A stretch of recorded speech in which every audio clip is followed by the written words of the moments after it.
This is iCastNews.com, live and direct from United Nations headquarters in New York City. And this is heat in the Middle East. The heat in the Middle East is coming primarily from one of the oldest civilizations in the Middle East, from Egypt. General Abdel Fattah al-Sisi, the strongman ruling Egypt, cannot be pleased. Two of his high-ranking army officers died in street battles, shot when the Salafi Front, an organization of ultra-nationalists that few people had heard of, called for massive demonstrations Friday. Some 6 people died, but what's significant is the 2 army officers. The army is the core, the backbone, the solid part of the group running Egyptian society, and that most Egyptians outside the intelligentsia feel safe with. General al-Sisi, obviously as a general, is a spokesman for that group. Since he's taken office, demonstrations have been banned. Ahead of Friday's demonstration, more than 100 people were arrested. They were accused and arrested under the general rubric of being part of the banned Muslim Brotherhood. Whether they were Muslim Brotherhood people or not, they got painted with that evil brush. General al-Sisi has been trying to quell unrest.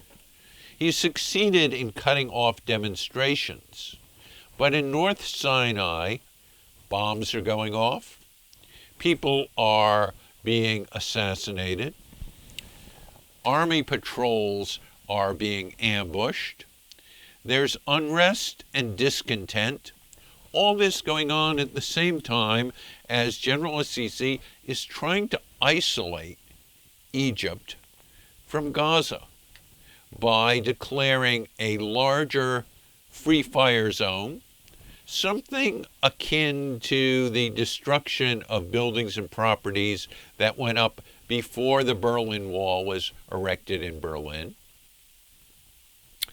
Al-Sisi is trying to assert a pacification regime across his country. But it's not all hardware. Some of it is very soft software. Within hours, a court in Egypt has said that his predecessor, President Hosni Mubarak, who was accused of being involved in the deaths of hundreds, the real number was probably more than 800 people in Tahrir Square killed by his troops. He was stood in court accused of killing only 239 people. Hosni Mubarak, the 80-something-year-old former leader, was found not guilty. His sons were also found not guilty of some charges of corruption. Mubarak himself has been in prison, charged with embezzlement of public funds. He's been in for a couple of years. He's old. He's been brought in on a stretcher.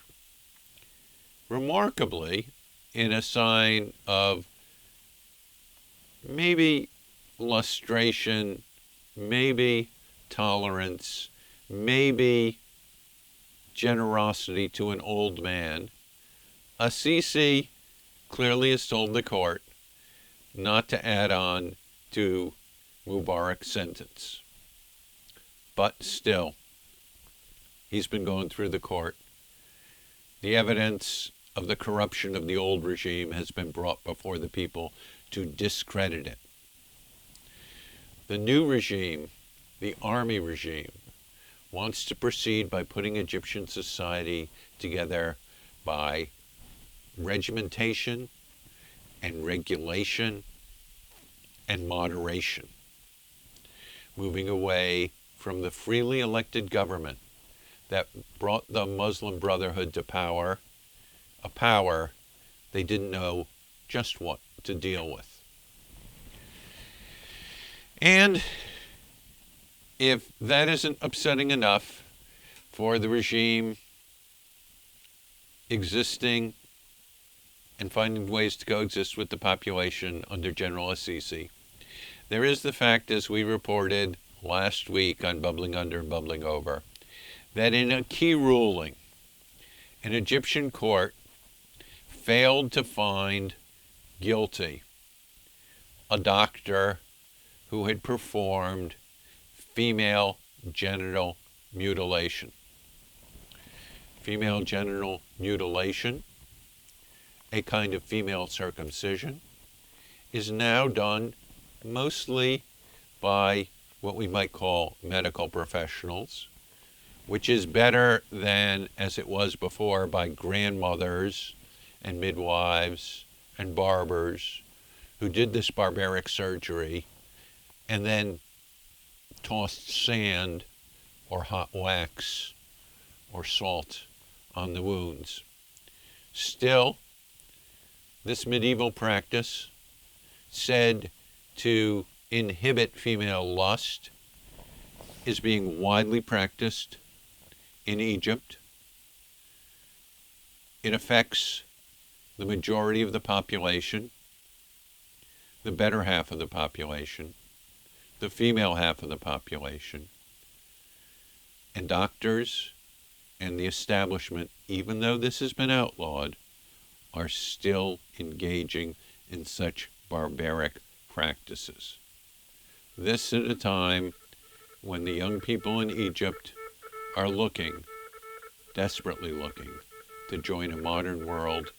Oh yes, and by the way, to find jobs and employment and commonalities with other young people. Egypt is still trying to figure out what went wrong with its approach to the so-called Arab Spring. But under General Assisi, it looks like it and Egyptian society are headed for a long, hard winter.